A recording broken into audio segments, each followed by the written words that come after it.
Hey everybody, how's it going? Welcome to the next video in the Project Euler archive series. My name is Jake and I make programming videos on YouTube. If you like these videos, please subscribe to the channel to help me grow it and like the video. Alright, so this problem is called the longest Collats sequence. The following iterative sequence is defined for the set of positive integers. So n becomes n divided by 2 if n is even, and n becomes 3n plus 1 if n is odd. Using the rule above and starting with 13, we generate the following sequence. It can be seen that this sequence, starting at 13 and finishing at 1, contains 10 terms. Although it has not been proven yet, it is thought that all starting numbers finish at 1, and this is the Collats problem. Which starting number under 1 million produces the longest chain? Note that once the chain starts, the terms are allowed to go above 1 million. Alright, so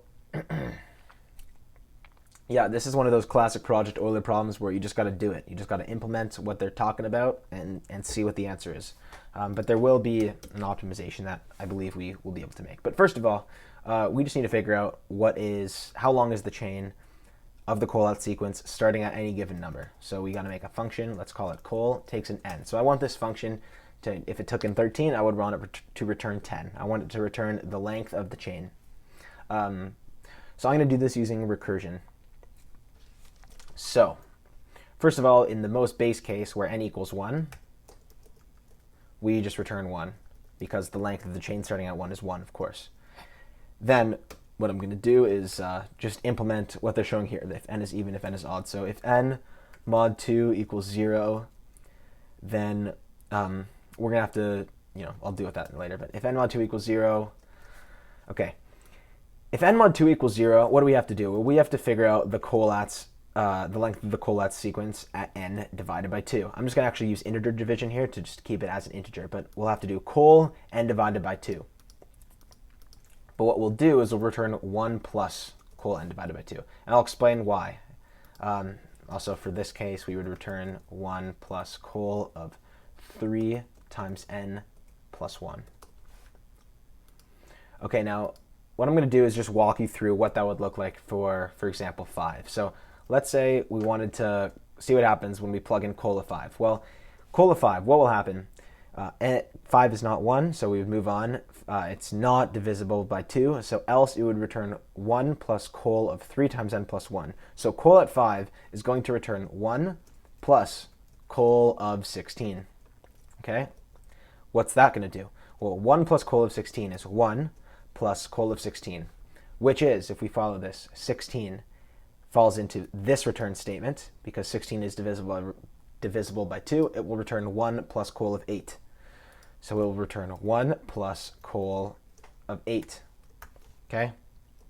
I'll simplify this to 2.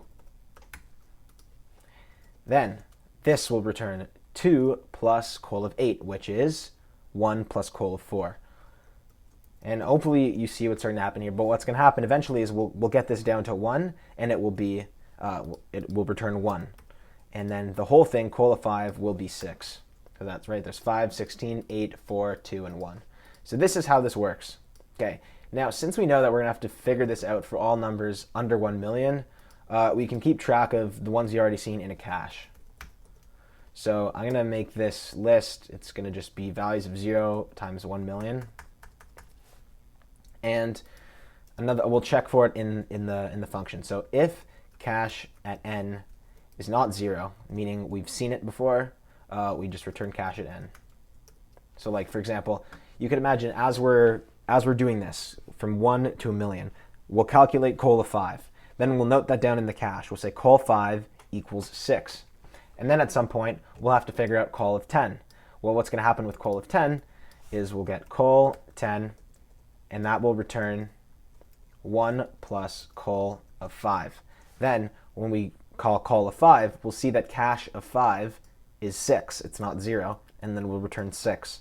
And then that will return 1 plus 6, which equals 7, which is true, right? 10, 5, 16, 8, 4, 2, 1 has a length of 7. Okay, so there's our function. And now we just got to do it with our main loop. So that'll be for I in range 1 to 1 million. We'll have to figure out col of I.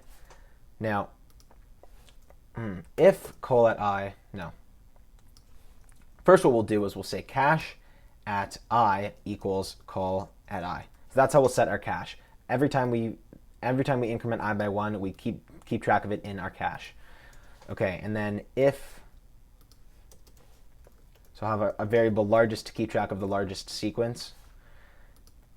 If if cache at I is greater than largest, we found the next largest sequence and we got to keep track of it. So largest equals cache at I. But the problem isn't asking us for what is the length of the largest sequence. The problem is asking us what is the starting number. So we'll also have to keep track of that. So we'll say start 0, and then anytime we reset largest, we also got to reset start. So start equals I.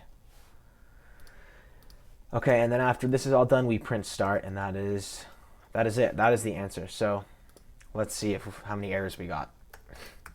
Python 3 14.py. List index out of range. Oh yeah. So right, the note is once the chain starts, the terms are at some point going to be above 1 million. So at some point, I imagine we'll get here and we'll be trying to access like cache at 1,000,005, and that'll be out of range. So we'll have to just only do this if n is less than 1 million and cache at n is not 0. Let's see if that fixes it. Okay, so it looks like this is our starting number that produces the longest Collats sequence. Let's see if it's correct.